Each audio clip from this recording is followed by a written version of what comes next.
Pierce Brosnan's portrayal of James Bond, the endearing, unflappable hero who consistently avoided harm, is what the world remembers. His true story, however, has been much more tragic off-screen. Beneath the tuxedo and the spotlight lies a man who has experienced traumas that would break most people's hearts. What happens if your wife and daughter are both afflicted by the same illness? How can you handle the hurt of a broken family or Hollywood betrayal? Pierce Brosnan's story at 72 is about more than just his notoriety. It is about unfathomable sadness and the will to live. A loss-shaped life. The story of Pierce Brosnan starts with absence rather than with wealth or fame. He was born in Drogheda, Ireland, on May 16, 1953, and his early memories were molded by quiet rather than coziness. When Pierce was too little to even recognize his father's face, Thomas Brosnan, a carpenter by profession, left. There was only an empty chair where a father should have been. No farewell, no terrible accident. Pierce would subsequently acknowledge, "I never knew him. I never saw his face." Those words carried the weight of a wound time could never fully close. May, his mother, was a dedicated nurse who tragically decided to leave Ireland for London in 1957 in order to find employment. Although she assured him it would only last a short time, it ended up lasting 7 long years, during which Pierce lived like a boy without a home, moving from one family to another, first to his grandparents in Navan, then to an aunt and uncle in Trim, each with its own set of rules and way of life. But none of them could provide him with the stability of having both parents by his side. During those years, Pierce learned to blend in with the background. He was the quiet kid who never made a big deal out of himself, who sat back and watched the world instead of hurrying to participate in it. Despite his quiet exterior, teachers saw that he had a brightness and an intensity in his eyes. Pierce was already toughened by loneliness by the time he was 11 years old, when his mother eventually returned with a new husband, William Carmichael. But even they couldn't have predicted how much the loneliness was molding him and giving him a toughness he would carry with him for the rest of his life. William filled the gap by teaching Pierce how to fish, fix things with his hands, and trust again. This gave Pierce his first taste of stability. But some of the harshest life lessons, that nothing lasts and that love can fade in the blink of an eye, were hidden deep within. That lesson would follow him into old age, and it became a silent source of ambition. He could talk about starting with nothingness, being ignored, and feeling rejected. Therefore, when the goals of acting and art were pursued, they were driven by the desire of someone who would never again feel such emptiness. Even on the rare occasions when fame brushed him, when he was praised as one of the most charismatic actors of his generation, something about him always kept that part of his childhood alive. Those stage shows, auditions, and short-lived roles early in his career carried an unspoken tension. A boy who vowed to make a life more fortunate than that from which he came. Little did he know that the same grief that characterized his childhood would return with ruthless force in adulthood. Pierce Brosnan's first great love, Cassandra, influenced not only his choices as a man, but also how he wanted to be a father. Love was something Pierce Brosnan did not take for granted, as a man who had grown up without a stable home. When Cassandra Harris, friends called her Cassie, arrived, his life was still a patchwork of small theater roles, auditions, and the uncertainty that comes with pursuing a dream in the late 1970s. She was already a well-known actress, elegant, self-assured, and magnetic in ways that lit up every room she entered. And to Pierce, she was more than just beautiful. Cassandra was a single mother raising 2 children, Charlotte and Christopher, from her previous marriage when they first met. And while many young men might have shied away from the idea of joining an immediate family, Pierce was the type of person who exuded warmth and made the world feel less lonely. Because he had experienced desertion himself, he understood the importance of belonging and without hesitation accepted it, treating Charlotte and Christopher as his own children from the start, fulfilling a role he had yearned for as a boy. With Cassie, life felt settled in a way that had never been before. For once, there was no fear of doors closing or loved ones disappearing. Their home was full of laughter, love, and the simple joys of family life. And his bond with them would become as strong and lasting as any biological tie. Their romance blossomed quickly, and Pierce and Cassandra were married in December 1980. When their son Sean was born in 1983, that sense of completion increased. For Pierce, fatherhood was more than a role, it was a duty he loved, an opportunity to provide his kids with the kind of love and security he had previously been denied. In family photos taken at the time, Brosnan's smile was more than the polished charm of a rising star. It was something more profound. He would later think, I wasn't a father, I was just Pierce. And then I became daddy. That change was more valuable to him than any stage or movie performance. He had found not only love, but a family to care for, protect, and grow old with. However, the happiness was short-lived. When Cassandra started experiencing unusual fatigue and chronic pain in 1987, while working overseas, doctors initially wrote it off as fatigue from long days and hectic schedules. However, when they examined her back in London, the diagnosis came as a shock: ovarian cancer. For Pice, it seemed as though the earth had collapsed beneath him. One day, life was full of promise, and the cycles were normal.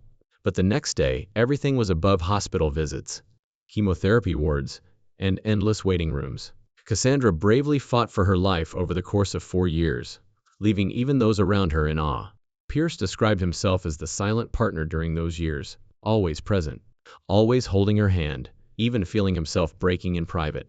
She endured surgery after surgery, treatment after treatment, and stood beneath the constant, unrelenting toll of a disease she knew would not let up. All of this happened with unwavering dignity.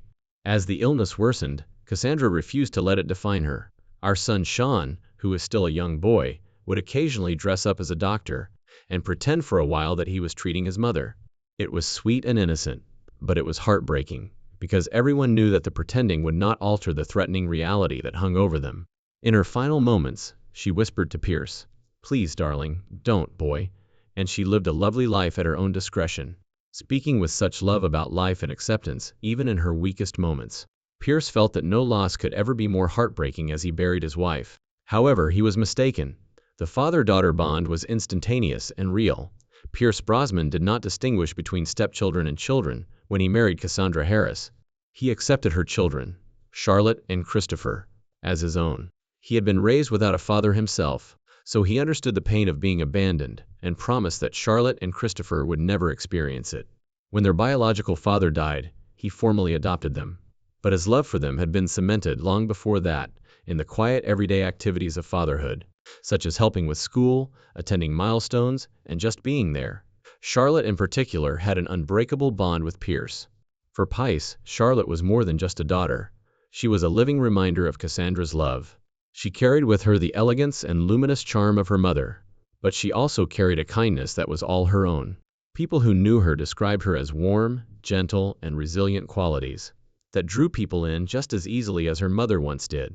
As Charlotte grew into adulthood, she remained close to her father, a bond full of quiet strength, mutual respect, and the kind of bond formed not through blood but through love and shared grief. Pierce was there, supportive, proud, and ever present when she married and became a mother. This was a piece of her that remained bright even after her death. In the late 2000s, Charlotte started to feel ill, with symptoms that initially seemed mild and almost inconsequential. Her children, Isabella and Lucas, became another source of joy in his life, symbols of continuity and hope in a family that had seen more than its share of tragedy. However, there was a familiar dread in the air for Pierce, who had already experienced the road of hospitals and test results. The diagnosis confirmed his greatest fear: ovarian cancer. The same disease that had taken Cassandra decades earlier had returned to target his daughter. And for Pierce, it was a shock unlike any other. He felt as though he had returned to his memories of that gloomy nightmare. He had witnessed the illness and its terrible consequences once before, and now it had returned, this time to steal another part of his heart. To see Charlotte go through the same treatments and tribulations was a torment few could comprehend. The rhythm was too familiar. With all the extraordinary courage of her mother before her, Charlotte faced the trial of exhausting chemotherapy, hopeful but uncertain surgeries, endless waiting rooms, stale air, and silent prayers. Instead of wishing for sympathy, she wanted time enough for her babies, time to leave a lasting impression of her strength over her suffering. Wearing white, she married her true love, Alex, in a tiny house wedding in June 2013. When she was unable to stand beamed, but never faltered in the struggle. Her children supported her, and her body was ravaged by disease. But she had more than just emotional support. Above all, this was a powerful statement that love triumphed over hopelessness in the struggle between the two. 2 weeks later, she passed away, meaning that life was taken from Charlotte, who died at the age of 41 on June 28, 2013, much more tragically. With her children, ages 15 and 8, the same age difference she and her brother had been when their family started to fall apart. Pierce felt as though history was being repeated with the utmost surgical precision, reliving every moment he once prayed would never happen again. In 2013, when he was actively involved in the Stand Up to Cancer telethon, he spoke about this terrible experience for the first time. It was a symmetry that was almost cruelly poetic in its near-sickening perfection. Just last year, I held the hand of my hilarious, wonderful daughter, Charlotte, before she too passed away from this miserable genetic disease. I also held the kind, firm, beautiful hand of my first wife, Cassie, as ovarian cancer claimed her life far too soon.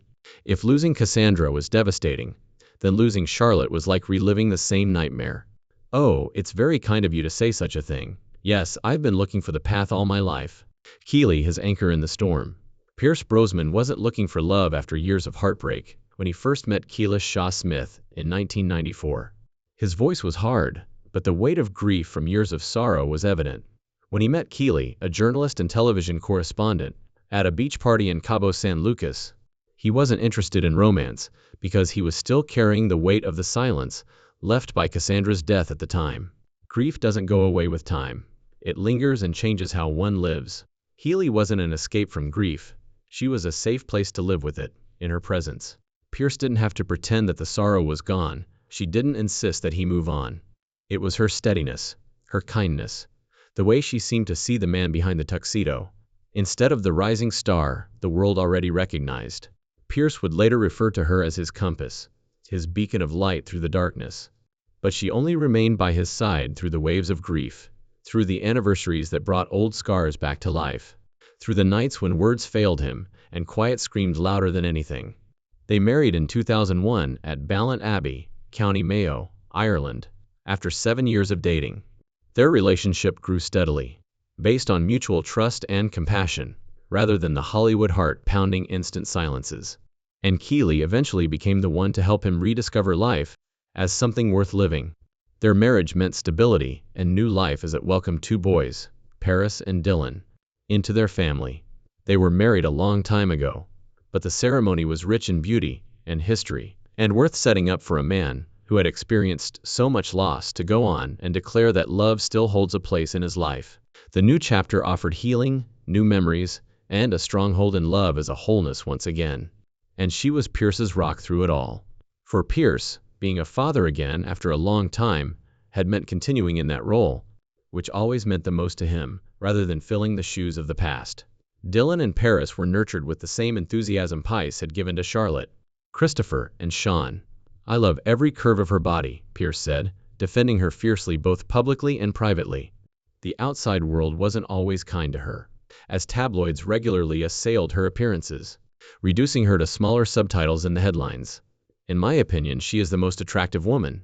His unwavering devotion was a reflection of his intense devotion to Cassandra all those years ago.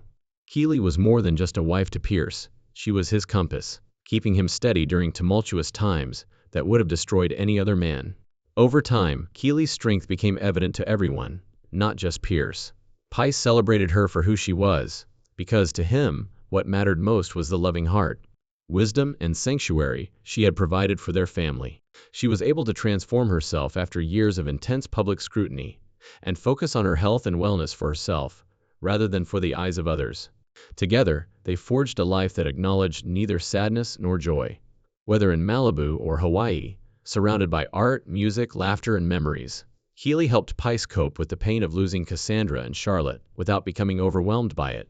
She did not take away his grief, rather, she assisted him in embracing it. Even in the early 1980s, before the world really knew his name, both fans and critics predicted that Pierce Brosnan would be the next James Bond. The tuxedo seemed to fit him before he had even worn it, but fate was not simple. However, even love and family were unable to protect him from another devastating blow, this time from Hollywood itself. Tetri Bond role betrayal. After more than 10 years of anguish and near misses, the call finally came in 1994. Brosnan was Bond. His debut as 007 in GoldenEye was nothing short of revolutionary. He had come close to landing the role twice, but it had fallen through owing to contractual issues and terrible timing. With his blend of charm, toughness, and intelligence, Brosnan's portrayal of the world's most renowned secret agent rekindled the Bond franchise, which had been struggling and its future uncertain. His performance attracted both new and old fans. The movie made over $350 million worldwide, which was a huge amount at the time, and made Brosnan a global celebrity.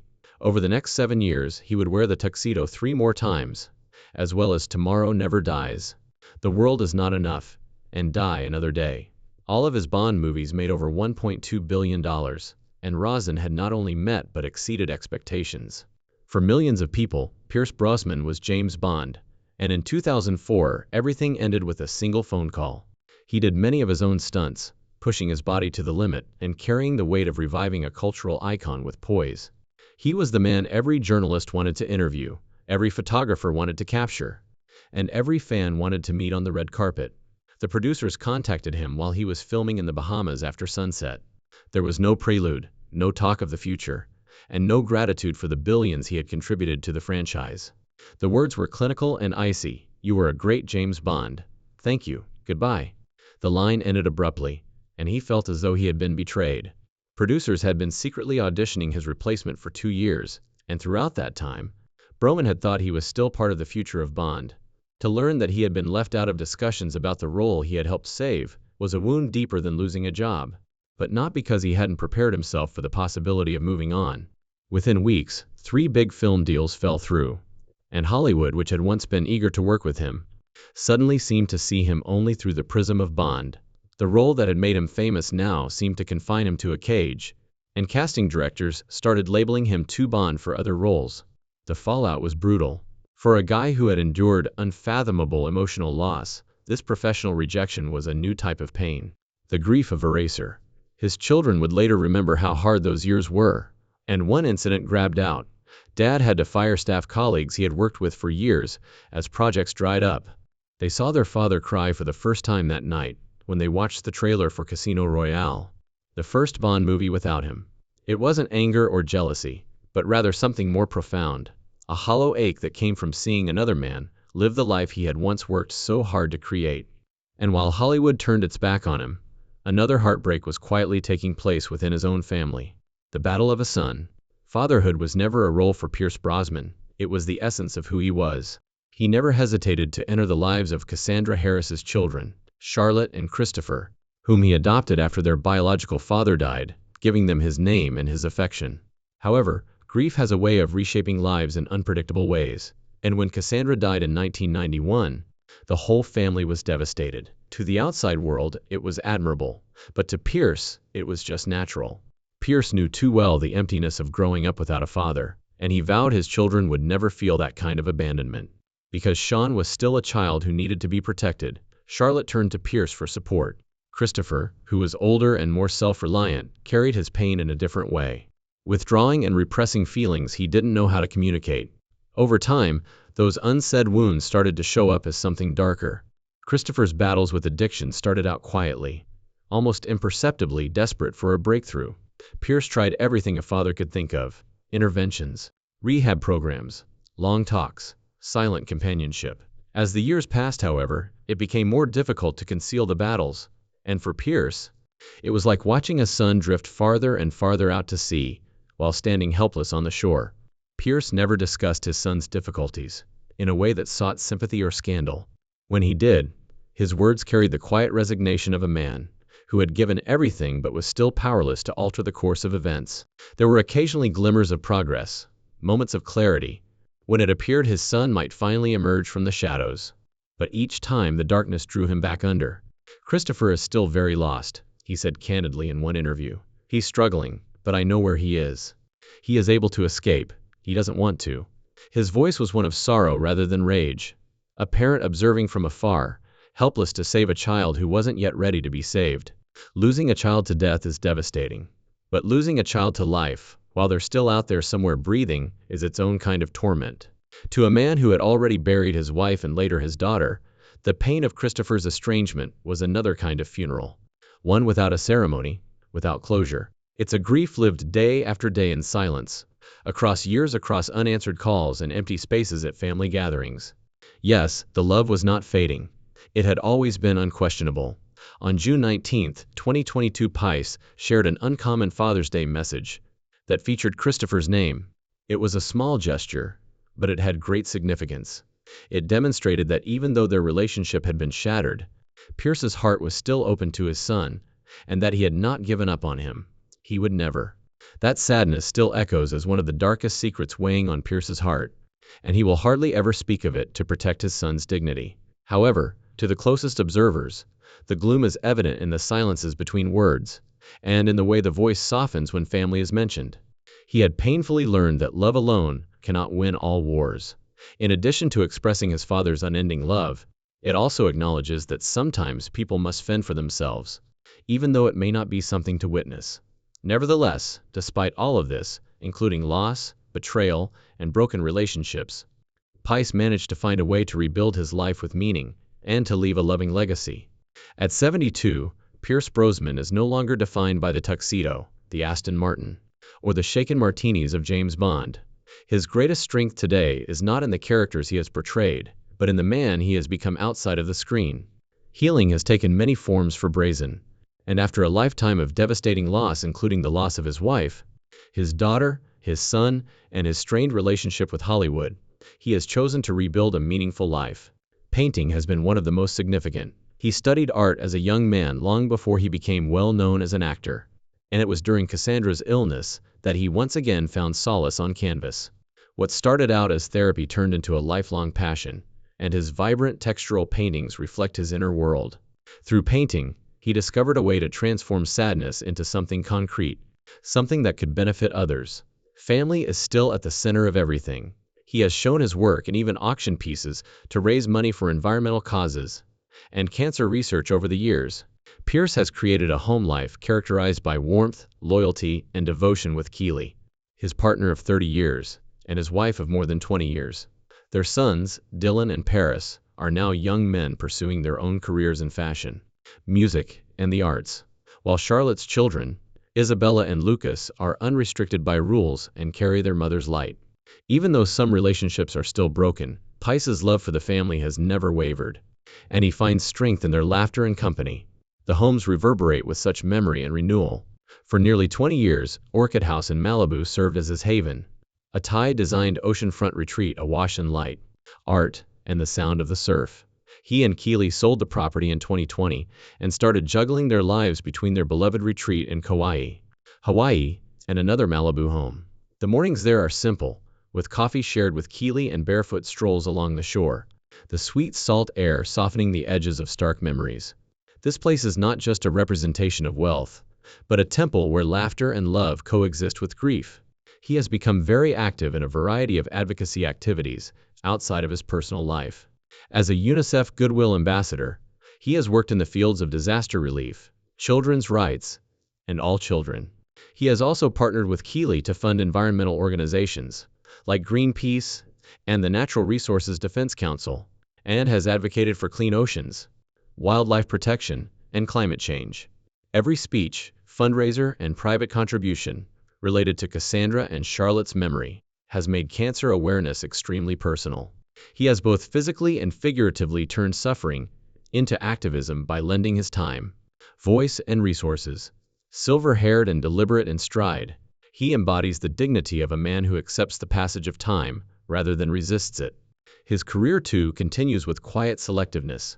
He approaches his physical health with discipline and gratitude, sustaining himself with a balanced diet, long walks along the coast, and daily swims in the Pacific. His journey is one of love, loss, and resiliency. Pierce Brosnan's story demonstrates that even the strongest hearts can break, but they can also heal. He chooses roles that interest him, sometimes dramatic, sometimes lighthearted, but he is no longer chasing stardom. Acting is a craft he enjoys, but it is no longer his defining identity, reminding us that tragedy makes life more precious, not less beautiful. If this story touched you, please remember to like, comment, and subscribe. For more inspiring tales of resiliency and untold truths, watch the next video on screen.